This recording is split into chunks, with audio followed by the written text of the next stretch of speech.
हज़रत अब्दुल्ला इब्न उमर रज़ी अल्लाह ताला अन्हु हज़रत उमर के साहिबजादे, मक्का मुकरमा में उनकी खबर है। मैंने जब उन्हें पढ़ा तो मुझे उनसे बड़ा प्यार हो गया। लेकिन आपको पता है वहाँ जाके किसी शख्स का मज़ार तलाश करना या पूछना एक मुश्किल काम होता है। तो एक दफ़ा मैं मक्का शरीफ में हाजिर था तो एक गाड़ी वाला ड्राइवर मुझे कहने लगा कि मौलाना मैं आपको जानता हूँ, मुझे आपसे मोहब्बत है, एक बात बताऊँ आपको। मैंने कहा बताओ। कहने लगे हज़रत अब्दुल्ला इब्न उमर की कब्र देखनी है। मैंने कहा ये तू नहीं कह रहा, ये किसी ने बंदोबस्त कराया है, ये अल्लाह ने तेरे दिल में बात डाली है, ये हो गया तू ले चल मुझे। हज़रत अब्दुल्ला इब्न उमर को नबी पाक ने फरमाया था राजुल सालिह, ये नेक बंदा है, ये मुत्तकी आदमी। हज़रत अब्दुल्ला इब्न उमर रज़ी अल्लाह ताला अन्हु सैयदना फारूक आज़म रज़ी अल्लाह ताला अन्हु के साहिबजादे हैं और इनकी हमशीरा सैयदा हफ्सा रज़ी अल्लाह ताला अन्हा हुजूर की ज़ौजा मोहतरमा। एक दिन अपनी हमशीरा से कहने लगे कि नबी करीम सल्लल्लाहु ताला अलैहि वसल्लम घर में आए ना, और अगर हुजूर गम उम्मत में परेशान ना हो, तबीयत को हशाश बशाश देखो, तो ज़रा पूछना तो सही हुजूर का मेरे बारे में क्या ख्याल है। पूछना तो सही कि करीम की बारगाह में मेरा क्या मकाम है, मेरे बारे में हुजूर क्या फरमाते हैं।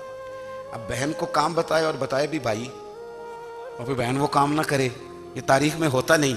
हज़रत उमर फारूक रदी अल्लाह ताला अन्हु की साहिबजादी उम्मुल मोमिनीन रदी अल्लाह ताला अन्हा फरमाती हैं कि मैं तो बस मुंतज़िर थी। उन्होंने तो कहा था ना कि अगर तुम हशाश बशाश देखो तो बात करना, लेकिन हुजूर तशरीफ़ लाए, मेरी बारी थी, मेरे घर तशरीफ़ लाए, खाना पेश किया तो फ़ौरन मैंने अर्ज़ की हुजूर एक बात पूछनी थी। तो हुजूर ने फरमाया पूछिए। मैंने अर्ज़ की हुजूर मेरे भाई अब्दुल्ला इब्न उमर के बारे में आपका क्या ख्याल है। नौजवानों मेरी बात पे गौर करना, मेरे भाई के बारे में आपका क्या ख्याल है। तो नबी करीम सल्लल्लाहु ताला अलैहि वसल्लम ने मेरी तरफ देखा और फिर हुजूर ज़ेरे लब थोड़ा मुस्कुराए। और बरेली के इमाम कहते हैं कि हुजूर मुस्कुरा देते थे ना तो जो बड़ा दुखी होता था वो भी हंस पड़ता था। अब सवाल पैदा होता था कि फिर तो उस मुस्कुराहट के लिए इंतज़ार करना पड़ता होगा कई कई महीने कि हुजूर मुस्कुराएं तो रोने वाले हंसें। तो आला हज़रत फरमाते नहीं, इंतज़ार नहीं करना पड़ता, ये मुस्कुराते रहना तो हुजूर की आदत है। जिसकी तस्कीन से रोते हुए हंस पड़े उस तबस्सुम की आदत पे लाखों सलाम। यानी ये तो आदत है हुजूर की मुस्कुराते रहना, इसके लिए इंतजार नहीं करना पड़ता। भाइयों आप ख्याल रखेंगे, गौर करेंगे। हजरत अब्दुल्ला इब्न उमर रज़ी अल्लाह ताला अन्हु के बारे में पूछा तो सज्जिदा फरमाती हैं कि नबी करीम सल्लल्लाहु ताला अलैहि वसल्लम ना ज़ेरे लब मुस्कुराए और फरमाया हफ्सा तेरा भाई है तो अच्छा, लेकिन मैंने सुना है कि इशा की नमाज पढ़ता है तो फजर तक सोया ही रहता है। ओ नौजवानों, 10 बजे तक सोने की बात नहीं हुई, 9 बजे तक सोने की बात नहीं हुई, 11 बजे उठने की बात नहीं। हुजूर फरमाने लगे मैंने सुना है कि इशा की नमाज पढ़ के सो जाता है और फजर तक सोया ही रहता है। उसे चाहिए कि तहज्जुद के वक्त उठा करे, अल्लाह की बारगाह में हाजिर हुआ करे, आहुजारी करे, सजदे करे, इबादत करे। उठता है और फजर में जाके उठता है। हजरत जनाब हफ्सा रज़ी अल्लाह ताला अन्हा कहती है मैंने जनाब अब्दुल्ला इब्न उमर को पैगाम दिया और मैंने कहा मेरे जवान भाई सुन, नबी पाक ने फरमाया है तो अच्छा पर तहज्जुद में नहीं उठता, नफल नहीं पढ़ता।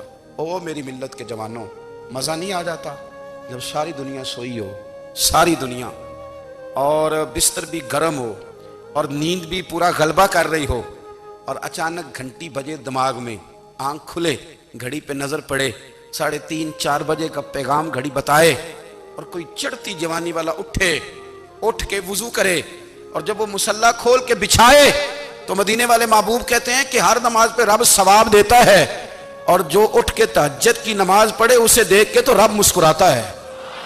जो उसकी शान के लायक है, जो उसकी शान के लायक, वो मुस्कुराता है, खुश होता है कि मेरा बंदा तहज्जुद में उठ गया, वो मुस्कुराता है। काश हमारी सुबहें कभी अपने मालिक के नाम हो जाएं। काश के सुबह हजरत अबुल हसन रहमतुल्लाह ताला अलैह हजरत मुआज़ इब्न जबल रदी अल्लाह ताला अन्हु के पास बैठा करते थे। फरमाते हैं उनसे जो प्यार बढ़ा तो फिर मेरा मुसल्ले से भी बढ़ गया। ताबी हैं, फरमाते हैं सहाबी रसूल से मोहब्बत हुई तो जिक्र से भी हो गई, फिर दुरूद शरीफ से भी हो गई। मोहब्बत उनसे बढ़ी तो फिर अल्लाह ने मस्जिद का प्यार भी बढ़ा दिया। आप फरमाते हैं कि मेरी हर वक्त भी ये चाहती थी कि बस अल्लाह अल्लाह करूँ, बस अल्लाह अल्लाह करूँ, बस ना मैं जरा थोड़ी जान छुड़ाऊँ लोगों से, 10 मिनट मिले तो मैं कुछ 4 नफल पढ़ लूँ, मैं थोड़ा सा ना बचूँ लोगों से, और मुझे तस्बीह मिले तो मैं ना कुछ 400-500 दफ़ा इस्तिग़फ़ार पढ़ूँ, सुभान अल्लाह, अल्हम्दुलिल्लाह, अल्लाहु अकबर, ला हौला वला कुव्वता इल्ला बिल्लाह। मैं ना तस्बीहात पढ़ूं। फरमाते हैं कि बच्चे थे घर में 6-7, गुर्बत थी, काम मिलता कोई नहीं था, और मैं काम चोर नहीं था, काम ढूंढता था, पर अल्लाह की कुदरत के काम नहीं मिलता था। फरमाते हैं कि मैंने एक दिन अपनी अहलिया से कहा कि आज मैं फिर जाता हूँ काम ढूंढने। तो मेरी बीवी बड़ी फरमा बरदार थी, पर उस दिन ना गुर्बत के हाथों तंग आके कहने लगी, आज ना कोई तू चीज़ लेके आया। तो मुझसे बच्चों की भूख नहीं देखी जाती, सब रोगां दा रोग मुहम्मद जिसका नाम गरीबी, कंड बुला के लंघ जाते नहीं दोस्त यार करीबी। आज ना कुछ लेके आया तो मैं बच्चे लेके चली जाऊंगी। शेख फरमाते हैं कि मैं बड़ा परेशान घर से निकला, पर मैंने सुबह से लेके जोर तक काम ढूंढा, काम मिला कोई नहीं। तो मेरे दिल में ख्याल आया, चलो काम नहीं मिलता तो अल्लाह अल्लाह तो करे ना, चलो बंदों की मजदूरी नहीं मिलती तो रब करीम की इबादत ही करते हैं। फरमाते हैं कि मैंने ना फुरात के पानी से वुजू किया, नहर के, शदीद धूप थी, साथ रेत थी और रेत तप रही थी।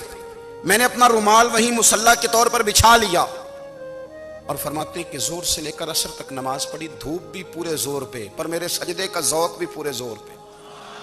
फरमाते हैं सूरज भी चमक रहा है और रब की इबादत का ज़ौक़ भी पूरे जोर पे। मैं सजदा करूं तो फिर मेरा उठाने को जी ना चाहे। मेरे उस्ताद लिखा करते थे, ये उनका शेर है, वो कहा करते थे, मुझे सोज दे, मुझे साज दे और मुझे नीम शब का न्याज दे, दमे सजदा खुद को मैं तोड़ दूं, मुझे ऐसा ज़ौक़े नमाज दे। और मैं तेरी बहार का फूल हूं, मैं खिला भी हूं तो तेरे लिए, मुझे मेरी शाख से तोड़ ले, मुझे अपनी जुल्फ का नाज दे। भाई फरमाते हैं कि असर तक मैंने नफल पढ़े, दिल ढलने लगा, असर की नमाज पढ़ी और मैं वहां से चला। अब मैं जब निकलने लगा तो दिल में ख्याल आया कि छोटी छोटी दीवारें हैं घर की, बगैर कुछ लिए जाऊंगा तो बीवी दूर से देखेगी तो शोर करेगी कि फिर खाली हाथ आ गया है। कहते मैंने अपने उसी रुमाल में जिस पे मैंने नमाज पढ़ी थी ना, रुमाल में क्या आखिर पंजाबी जो साफा कहते हैं, उसी में ना मैंने कुछ रेत भर ली कि वो दूर से देखेगी तो समझेगी कुछ लेके आया है, चलो जाके उसे बता दूंगा कि आज फिर मजदूरी नहीं मिली। कहते हैं वो रेत लेकर जब मैं घर में गया तो पहले बीवी दरवाजे पे खड़ी होती थी, पूछती थी खाली हाथ आ गए हो? आज मैंने देखा तो है ही कोई नहीं। फरमाते हैं मैं अंदर दाखिल हुआ, सलाम लिए, कोने में मैंने वो रुमाल रख दिया और मैंने आवाज दी कि भली मानस कहाँ हो? तो वो कहने लगी आप मुंह हाथ धो ले, मैं रोटी लेके आई। मैंने कहा रोटी कहां से आ गई? यहां तो कई दिनों के फाके, तो कई दिनों की गुर्बत है, यहां तो इस घर में तो फकीरी है। फरमाते हैं कि वो रोटी लेके आई और उस वक्त की जो मौजूदा नेमतें थी, समझ लें सलाद अचार हर चीज साथ लाई। मैंने कहा कि बच्चे कहां गए? कहने लगी वो खाना खा के खेलने गए, आप खाना खा लें आ जाते। खाना उसने चुन दिया। मैंने हैरत अंगेज लहजे में सारी नेमतें अपने दस्तरखान पे देख करके बीवी से पूछा ये कहां से आया खाना? बच्चों को तूने कहां से खाना खिलाया? ये सारा कुछ कैसा है? तो कहने लगी पता नहीं आज आप किस करीम की मजदूरी करने चले गए थे, पता नहीं किस करीम की। मेरे घर में तो इतनी नेमतें आई हैं कि मुझसे संभाली नहीं जा रही, इतना अनाज है, इतना गंदुम है, किस करीम के दरवाजे आज चले गए थे? ये कहते कहते वो उठी और उठ करके कहने लगी पहले बड़ा कुछ आया था, अब क्या ले आए हो? और जा करके ना उसने वो रेत वाला रुमाल खोला। कहने लगे मैं तो लेके आया था रेत, तो मेरे रब ने उसे भी सोने और हीरे बना दिया था।